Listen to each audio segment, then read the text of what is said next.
Shqipëria po rikthehet në prodhimin e armëve. Zyrtarisht për sigurinë kombëtare, për NATO-n, për ekonominë. Jo zyrtarisht për një arsye shumë më të vjetër se tanket, më elastike se municionet dhe më rezistente se çdo blind. Interesin personal. Rivitalizimi i uzinave të armëve, krijimi i kompanisë shtetërore dhe përfshirja e bizneseve private, po paraqitet si ringjallje industriale. Por kur gërmon pak në sloganin Made in Albania, del një pyetje thjesht e therse. Kush po armatos kë? Shteti biznesin apo biznesi shtetin? Krijimi një kompanie shtetërore për industrinë e mbrojtjes u shit si garanci transparence. Por historia shqiptare na ka mësuar diçka elementare, se kompanitë shtetërore janë shpesh forma më elegante e privatizimit të përfitimeve dhe kolektivizimit të riskut. Bordi, drejtuesit, vendimarrja, të gjitha kalojnë në përduar njerëzish me histori, lidhje politike dhe karriera që nuk kanë lindur dje. Askush nuk është i paligjshëm këtu. Por po aq e vërtet është se askush nuk është i rastësishëm. Në industrinë e armëve rastësia nuk ekziston, vetëm qasja e privilegjuar po. Zyrtarisht thuhet se 6 biznese kanë aplikuar për të qenë pjesë e prodhimit të armëve, municioneve, dronëve dhe pajisjeve taktike. Pyetja nuk është pse kanë aplikuar. Pyetja është, armët Made in Albania janë një industri kombëtare apo biznes privat me stem shteti? Hapi i rëndësishëm në drejtim të këtij procesi u konfirmua nga vetë Ministri i Mbrojtjes Piro Vengu, i cili gjatë fjalës së tij në Komisionin e Evropës së Punëve të Jashtme u shpreh se brenda këtij viti do të nisin të prodhohen produktet e para Made in Albania në fushën e mjeteve taktike, uniformave dhe pajisjeve të emergjencave civile.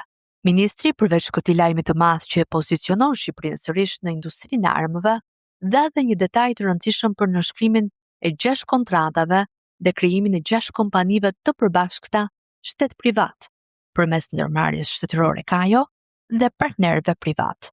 Këto marrëveshje parashikojnë prodhimin e municioneve, armatimeve, pajisjen personale, uniformat, dronët, sistemet antidron si dhe mjete për përballimin e emergjencave civile. Por, a ishte vërtet garë?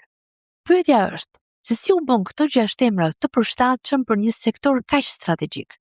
A kishin këto kompani eksperiencë reale në industrinë ushtarake, apo vetëm eksperiencë në fitimin e tenderave?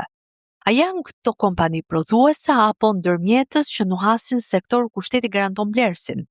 A janë të reja, sepse janë inovative, apo sepse emri i vjetër do të tërhiqte vëmendje të padëshiruar?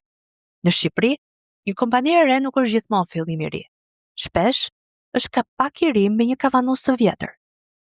Poliçani, Gramshi, Mjeksi janë emra industrial që dikur prodhonin për doktrinën e luftës së ftohtë dhe sot por ngjallen për doktrinën e fitimit të shpejtë.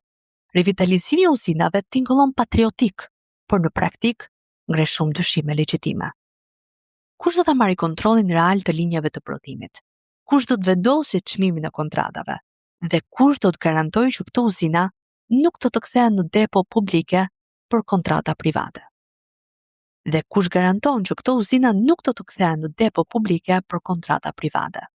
Sepse nëse shteti investon, merr riskun dhe garanton tregun, ndërsa privati merr fitimin, atëherë nuk kemi industri kombëtare, por subvencionim të zgjuar të interesave të zgjedhura. Askush nuk del hapur dhe thot po e bëjmë për para. Të gjithë flasin për siguri, NATO, Ukrainë, stabilitet rajonal, por në prapasken, industria e armëve është një nga bizneset më fitimprurëse në kohë pas sigurie. Askush nuk po thot se prodhimi i armëve është i gabuar. Pyetja është tjetër. Apo ndërtojë një industri kombëtare apo një rreth i mbyllur përfituesish? Sepse nëse vendimet merren nga të njëjtët njerëz, kompanitë fitojnë sepse i njohin rregullat dhe kontrolli publik mbetet formal, atëherë armët nuk prodhohen për mbrojtje. Shqipëria realisht po hyn në industrinë e armëve me premtimin e sovranitetit, por historia jon tregon se sovraniteti shpesh përfundon në ortakëri. Nëse kjo industri do të jetë sukses, nuk do të matet me numrin e plumbave të prodhuar, por me numrin e interesave që mbahen jashtë. Deri atëherë, mbetet një dyshim i fortë se armët do të jenë made in Albania, por përfitimet made për disa.